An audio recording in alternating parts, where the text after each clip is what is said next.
All right, the last time we were looking at art history as we were looking at Renaissance art, and that lasted from about 1300 to 1600 AD. And I'm just going to do a very quick review of the Renaissance art.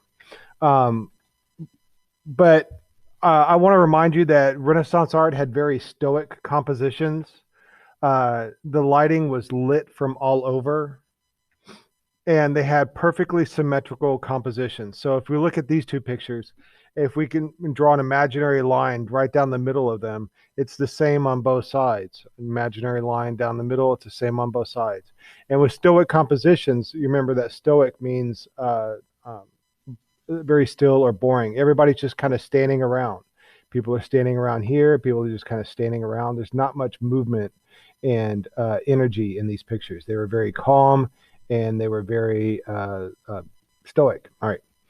Um, and then the lighting looks like it was lit from all over. It looks a lot like the lighting like on a cloudy day where there's no strong shadows. Or it looks a lot like the lighting that's in a classroom where you have lots of fluorescent lights and there's no strong shadows. So we're going to begin to look at what's called Baroque art. Baroque is pronounced Baroque. And it lasted from about 1600 to 1700, and it mostly takes place in Europe. And the major themes of Baroque art is very theatrical. It's very dramatic. It has curvilinear forms, dramatic lighting, dynamic compositions, and religious and classical content and action and movement. And I'm going to go all over all of this as we look through the Baroque art. And just to give you like a comparison between Renaissance and Baroque, here's a perfect comparison that we can make.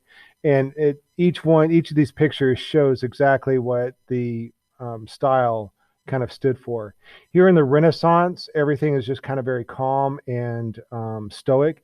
If you draw an imaginary line down the middle, it's the same on both sides. You know, you have this arch right in the middle, and you have this one point perspective, everything kind of pointing down to right here. Um, Christ is on the cross and he's right in the middle. And on the left side, there's a person standing. On the right side, there's a person standing. On the left side, there's a person kneeling. And on the right side, there's a person kneeling. And these columns on the left and the right are mirrors of each other. And so it makes for a very stoic composition. The other thing I want to point out is that it looks like it's kind of lit from all over. There's no real light source here. Everything is just kind of lit up the same. When you compare that to the Baroque painting of the same story, this is Christ being crucified on the cross. And this artist chose to depict the exact moment when Christ is being lifted up into the cross, rather than in the Renaissance, he is already up on the cross. So this shows the part of the story that has a lot of movement in it. Notice that there's a strong diagonal that goes through this picture from the upper left to the lower right.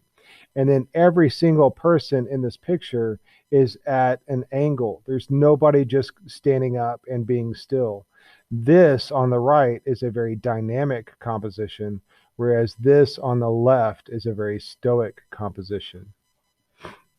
And also the lighting, the lighting that's coming in from the right side makes for a very dramatic difference or contrast between the very light highlights and the very dark shadows. All right, and to give you a couple of definitions here, the word stoic means very still or boring, and the word dynamic means very full of action. And the Renaissance painting is very stoic, and the Baroque painting is very dynamic. All right, so the first artist that I want to talk about with Baroque art is Rubens.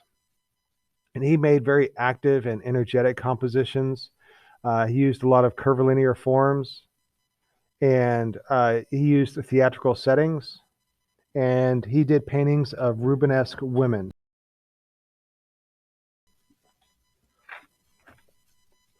All right, so one of the things, by the way, this is not a painting by Rubens. This is a painting by Hieronymus Bosch. But I want to tell you guys about a triptych, and that's number 22 on your vocabulary. A triptych is a three-paneled painting. So in this painting, this is called the Garden of Earthly Delights. There is a painting in the center, and a painting on the left, and a painting on the right. Now, usually in triptychs, they were meant to go up on a wall in a church, and the sides are on hinges, and they fold in. And then as they fold in, there's a painting on the back of the sides of the side panels, and it makes a fourth painting on the back of those. So if you go back, all right, that's what it looks like when it's open, and as it closes, and that's what it looks like when it's closed. That's a triptych. All right, so here is a painting by Rubens. This is a triptych. So it has three panels. There's a panel on the left, a panel in the center, and a panel on the right. And it tells the story of, it's also the crucifixion, but it's when they're taking Christ down from the cross. So if we look at the panel in the middle, all right, I think we'll look at that in just a second. Before we get to that, let me just show you what it looks like in its space, so you can get a sense of how big it is, and then you can see the triptych of it. You know that these side panels are folded in a little bit, and that's what the center panel looks like. And I wanted you to notice the strong diagonal in this picture. And everybody is doing something different. Everybody is twisted. Everybody is bent over a little. Even these people here are slightly posed so that it's not stoic like a Renaissance painting, that the people are all kind of moving.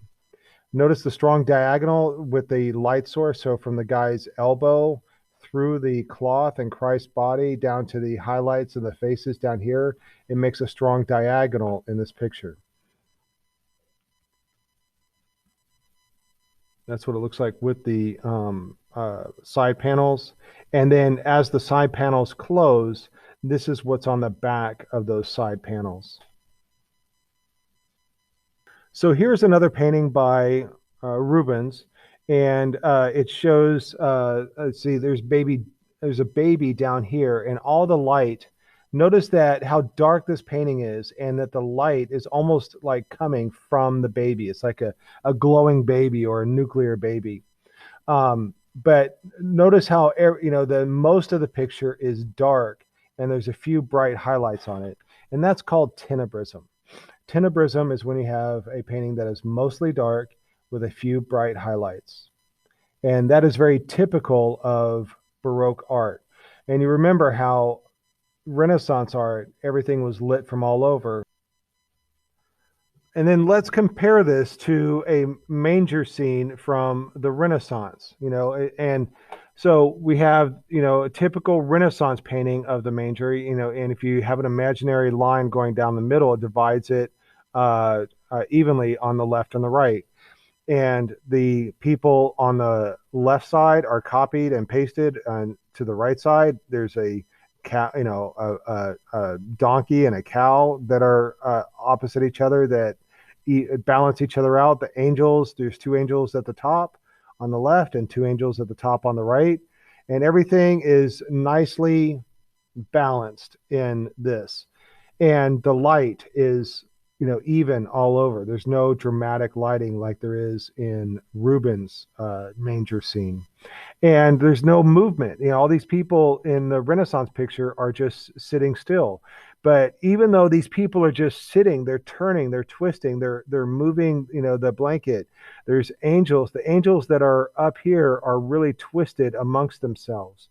And so you can really see the difference between a Baroque manger scene and a Renaissance manger scene. All right, so this painting right here is called Daniel in the Lion's Den.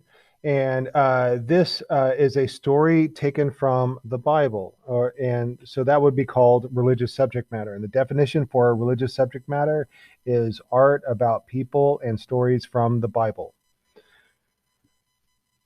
All right, so this story is there was a law that was passed that you were not allowed to pray on this particular day, and Daniel was caught praying on that day. And the punishment for that law was to be thrown into the lion's den, where most likely the hungry lions would kill you and eat you. Daniel was thrown into the lion's den, and he prayed to God to save him, and God saved him by sending down an angel that kept the lions' mouths shut, which meant that they didn't eat him. And the next day, when they opened up the pit, they found Daniel there, having not been eaten by a lion. So that's the story of Daniel in the lion's den. And if we look at a close up, we can see the some of the details of the lions here. But anyways, look at how all the lions are doing something different. They're moving around, they're snarling, they're looking at different locations. And also notice the dark background and the bright highlight on Daniel. It's as if the light is just coming through that hole up in the top. All right, and we've already discussed, I think we've discussed this one, or maybe we have not. All right, so this is the ascent of the cross. We alluded to it momentarily. And here we have that, again, that strong diagonal that goes from upper left to lower right. And all the men here are struggling to pull the cross up so that it is vertical. The strong light coming in from the right, lighting up the highlights, and then you have the dark shadows in the background. The muscles on the men are very prevalent with the shadows. And I think we have that's what it looks like in its place. That's a huge altarpiece. And it too is a triptych. There we go. That's what it looks like in the church.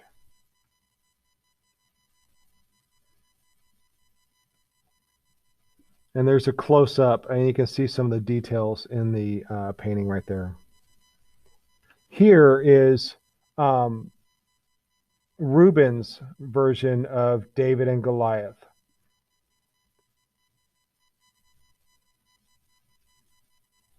All right, and I'm going to add a term here. It's called composition.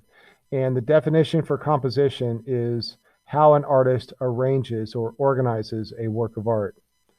So this one, Rubens has deliberately changed the positions of David and Goliath to make the artwork seem more interesting. I don't think this is a realistic view of how this transpired. It doesn't seem to me to be very efficient how David is postured. But there's some things I want to point out. This painting has a lot of, or this painting is very dynamic. You know, he's in the middle of the action. He is in the middle of cutting the head off of Goliath. So he's already hit him in the head. You can see the wound on the forehead, and he's come over. He has a sword, and he's going to cut off the head of Goliath. All right. Notice all the diagonals that are in the picture. So there's these diagonals. It looks like rain is in the sky. And so that creates a lot of diagonals from upper right to lower left. Then the sword is parallel to the lines that are down here. This leg right here is parallel. This arm is parallel. There's all these parallels. There's the parallel of the edge of this fabric and this fabric.